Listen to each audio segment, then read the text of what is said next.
This is the Viltrox EF to EOS M2 autofocus mount adapter, also referred to as a speed booster. I suspect that most people watching this video will know what it is and what it does, but just in case you're not sure, I'll do a quick summary. Firstly, it allows me to use my Canon EF lenses on my Canon EOS M body, just like the regular adapter, which I have here. However, there are a few differences. With the regular adapter, I can use EF and EF-S lenses. You can see the red dot for EF and the white dot for EF-S. With the Viltrox, I can only use EF lenses, so it's just a red dot. The regular adapter doesn't have any optics, whereas this one does. I'll be talking about the optics in a few seconds. And this one also has firmware, and there's a USB port inside to upgrade the firmware. If you're not sure what a speed booster does, think of it as the opposite of a teleconverter. This 1.4 times teleconverter, or extender, increases the focal length of the lens, but it robs me of a stop of light. A 2 times extender robs me of 2 stops of light. The speed booster decreases the focal length of the lens, and it also gives me an extra stop of light. Apart from the obvious advantage of gaining a stop of light, remember that each stop is a halving or doubling of light. What other benefits do speed boosters have? When you use a camera with an APS-C sensor, there's a crop factor. It's 1.6 times with Canon cameras and 1.5 times with cameras from other manufacturers. The crop factor effectively increases the focal length, and sometimes this is advantageous. When using telephoto lenses, you want long focal lengths, and an APS-C sensor increases your focal length for free with no penalties. It turns this 200mm lens into a 320mm lens. However, the increased focal length when using an APS-C camera can work against you when using lenses of other focal lengths. This 17 to 40mm lens is quite wide when used on a full frame camera, but when you put it on an APS-C camera, instead of being 17mm at the wide end, it's only 27.2, which isn't actually that wide. 85mm is regarded by many people as being the perfect focal length for portraits. However, on an APS-C camera, this 85mm lens turns into a 136mm lens, and that's really too long. By using a speed booster, which decreases the focal length, the lens focal length when used on an APS-C camera is much closer to the original focal length.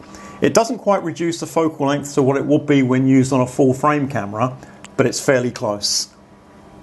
When I ordered it, I had some concerns about the quality, but the quality looks fine. It comes well packaged in a nice box with a couple of nice touches. The box is sealed, so it shows that it hasn't been tampered with since it left the factory, and there's a quality control sticker. The adapter itself looks to be really well made, and it includes a tripod mount. When I got my original Canon adapter, it had a tripod mount, but I've seen from some online comments that when Canon started to include the adapter in later kits, they didn't include the tripod mount, which is actually very useful. The original Canon adapter has no optics, so there's no effect on image quality. The Viltrox adapter does have optics, so potentially it will affect image quality. And as to how much it affects image quality, I will let you decide when I show you the sample images later in this video. Regarding focal length, when you use the EF lenses on an APS-C body, there's a crop factor of 1.6, and the speed booster has a magnification of 0.71. And when you combine those two, you get a magnification of 1.136. If you have an APS-C body that has a crop factor of 1.5, that figure is 1.065, which is a lot closer to 1. So just let me give you a few examples. On my 17 to 40mm lens, at the wide ends, if I just use the regular adapter, I get 27.2. With the speed booster, I get 19.3. So it's not quite down to 17, but 19.3 is still a lot better than 27.2. And with my 85mm lens, I get an effective focal length of 96mm. It's still a bit on the long side, but it's a lot better than 136mm. And to give you an example of the speed boost, I have my 85mm f1.8 lens attached to the camera using the speed booster.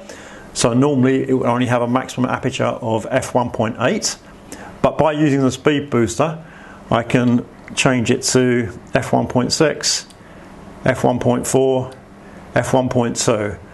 I never thought I would ever own an 85mm f1.2, but I do now. Now let's look at some sample photos, starting with the 70-200 at its maximum focal length. This one was taken without the speed booster to give you a comparison. 1/640th of a second at f4. And this photo of the same scene from the same position was taken with the speed booster. And the EF information actually gives you the effective focal length, which is 200mm times 0.71, which is 142. And I kept the same aperture, f4, but as you can see, we've now got a faster shutter speed. It's gone up from 1/640th of a second to 1/800th of a second. This is the EF-17-40 at its wide end without the speed booster, 1/250th of a second at f8. Here's the same scene with the speed booster, and you can see immediately that there's a lot more width on the focal length. However, instead of the shutter speed getting faster, it's actually got slower.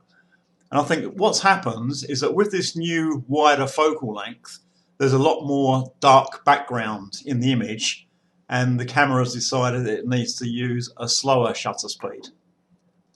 This one was taken with the 85mm f1.8 without the speed booster at the maximum aperture of f1.8. This one was taken with the speed booster. You can see the wider angle, and it's also taken at the maximum aperture, and that's a stop faster, so the aperture is now f1.2. And one of the things I was interested in is bokeh. Normally when your f number is lower, that means the diaphragm in the lens is open wider and you get a narrower depth of field and more of a pronounced bokeh effect. But that doesn't happen with the speed booster. It gives you this increase in speed, it gives you another stop, but the diaphragm in the lens doesn't actually open anymore. So there's no real difference in bokeh effects using the speed booster.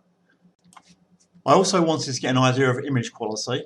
This shot was taken with the EF 40mm Pancake, which is a really sharp little lens, and this one is without the speed booster. This one was taken with the speed booster. You can see the wider angle and the faster shutter speed.